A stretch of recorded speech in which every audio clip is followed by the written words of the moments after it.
Frame नहीं कर पा रहा है वर्ड्स को, इसीलिए छोटी छोटी चीजें निकल रही हैं। हाँ 45 सेकंड थे, कोई कुछ कह रहा है, कोई कुछ कह रहा है।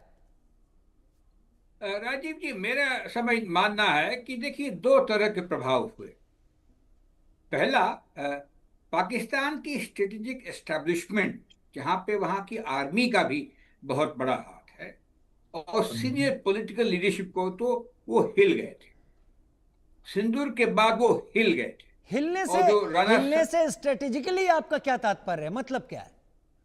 उनको समझ गया था कि ये भारत हमको जब चाहे, जहां चाहे, कुछ भी कर सकता है।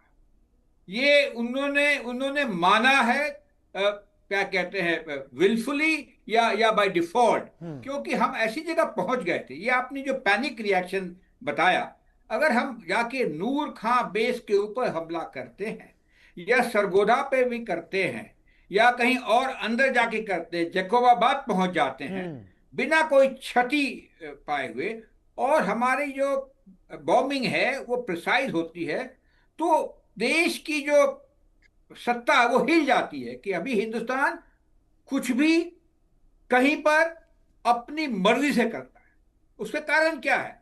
हम उतनी डीप पहुंच जाते हैं तो आपका एयर डिफेंस या तो पूरी तरह सप्रेस्ड है जी। या डिस्ट्रॉयड है। आप उसके अगेंस्ट कोशिश करते हैं, हवाई हमला करने की कोशिश करते हैं, बिल्कुल नाकाम हो जाते हैं। तो वो कम्युनिटी जो है, जिन जो जानदार लोग हैं, जो डिसीजन मेकिंग मैट्रिक्स में हैं, वो समझ गए कि ये हम हमारे लिए एक खतरनाक जरिया है। और इसी करके रात को या सुबह अर्ली मॉर्निंग उन्होंने दरवाजा खटखटाया अमेरिका का कि इनको बताइए कि हमसे बात करें। तो हिंदुस्तान के में से जवाब गया कि आप हमसे पूछिए, सीज फायर करना चाहते हैं। ये बहुत बड़ी चीज है दो देशों के बीच में, जो कि छोटे नहीं है। पाकिस्तान एक छोटा देश नहीं है, 18 करोड़ की आबादी का बड़ा देश है। तो ये बड़ा सिद्ध कर देता है कि हम पूरी तरह हावी हो गए थे 10 तारीख को सुबह अपने अपने एक्शन से, और उनके पास इसका कोई जवाब नहीं था। जब कहते हैं इनके पास कोई जवाब नहीं था, तो इनके पास में सपोर्ट भी था। हमारे नॉर्दर्न नेबर चाइना का सपोर्ट था, इंटेलिजेंस, सर्वेलेंस, रिकॉग्निशंस के। उनके पास करीब 80% आर्मामेंट वहीं से आते हैं। एयर डिफेंस इक्विपमेंट हो तो, उनके मिसाइल्स हो तो, उनके एयरक्राफ्ट हो तो इस माहौल में तो बड़ा क्लैरिटी आ गई है। और इसलिए हमने भी देखा कि हिंदुस्तान ने भी कहा कोई बात नहीं, हमने बताया भी था हम टारगेटेड अटैक करेंगे। तो जो अच्छा, अटैक के बाद हम बता रहे हैं, तो हमारा कोई हिसाब किताब और नहीं था। और जहां न्यूक्लियर की बात ये बता रहे हैं, वो तो एक या तो घबराए भी हुए।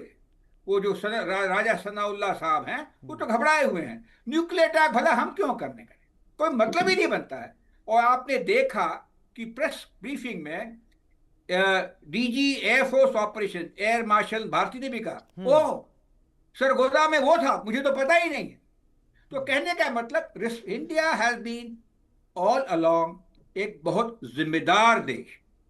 और ये छोटी छोटी चीजों से हमें असर नहीं पड़ता है, मगर जहां मेजर चीजें होती हैं जो आप करते हैं, तो उसका हम हिसाब किताब करेंगे। तो ये तो बात रही उसकी। लेकिन यस, लड़ाई आजकल इंफॉर्मेशन वॉरफेयर के थ्रू भी चलती है, और वो चलती रहती है। तो किनेटिक वॉर हो या कॉन्टैक्ट वॉर हो, उसके अलावा इकोनॉमिक वॉर और इंफॉर्मेशन वॉर चलती रहती है। और उसको लोग तरह तरह से उसका क्या कहते हैं, एनालिसिस करते रहते हैं। तो जो अभी बयानबाजी चल रही है पाकिस्तान में, उसको एक अपने पब्लिक से एक छिपाने का भी बदला है। ये बस हाइड योर वीकनेस। आप कहते हैं इतने स्ट्रांग हैं, हम लड़ाई जीत गए, हमारे आर्मी चीफ को एयर क्या कहते हैं, फील्ड मार्शल बना दिया। तो उसके लिए भी एक स्पेस चाहिए, एक नैरेटिव चाहिए, वो शायद बिल्डअप कर रहे हैं। और वैसे भी वहां का शॉर्ट तो रावलपिंडी ही फाइल करता है। ये पूरी कहानी तो रावलपिंडी की है, मतलब कि वो आर्मी स्टाफ की है। तो ये जो भी आपका बयानबाजी समझे, उसी हिसाब का किया है। और वाकई। इसी में आगे देखें कि वो आगे भी चल रहे हैं। चीन से भी दोस्ती है, और अब अमेरिका के प्रेसिडेंट को भी उन्होंने थोड़ा बहुत क्या कहते हैं, पकड़ने की कोशिश की है। उनकी ईगो को मसाज करके, उनके क्रिप्टो करेंसी को अपने यहाँ ले आकर के, को और नोबेल एक के लिए खुली छूट दे। नॉमिनेट करके जी हाँ। और उसमें उसमें बयानबाजी बहुत सारी, और आप ही की चलिए वजह से तो ये हिंदुस्तान ने हमको छोड़ा। आपने जो गलत गलत बातें हैं। और चलिए। तीसरा था उनका जो मिनरल्स है, हाँ। और मिनरल्स जो क्या कहते हैं, और बलूचिस्तान में हो या नॉर्थ वेस्ट फ्रंटियर प्रोविंस में। और उसके और उसके यहां उसके तक लिए उसके लिए बड़ी चीज है, क्योंकि बीएलए लगातार ये कह रहा है वो जमीन हमारी है। बीएलए नहीं मानता कि वो पाकिस्तान है, वो कहते हैं बलूचिस्तान है। और उन्होंने एक गैस पाइपलाइन को भी ब्लास्ट कर दिया, जिसके बाद पंजाब के घरों में गैस की जबरदस्त किल्लत भी हो गई, क्योंकि बलूचिस्तान कहता है ये 44% एरिया हम बलूचियों का है। अगर इस्लाम के नाम पर हमें पाकिस्तान हो जाना है तो फिर ईरान क्यों नहीं पाकिस्तान हो जाता, कई चीज़ें अफगानिस्तान क्यों नहीं हो जाता, जो बलूचिस्तान की तरफ से बात कही जा रही है। तपेश जी, मेरा सवाल आपके साथ अब इस वक्त, कई चीज़ें तो बोली यहाँ पर मेजर जनरल ब्रजेश कुमार ने, और बहुत सारी चीज़ें सामने रखी भी। क्या चल रहा है इन बयानों के पीछे, ये बयान क्यों आते हैं? मुझे लगता है आगे आने वाली कोई एक रास्ता तैयार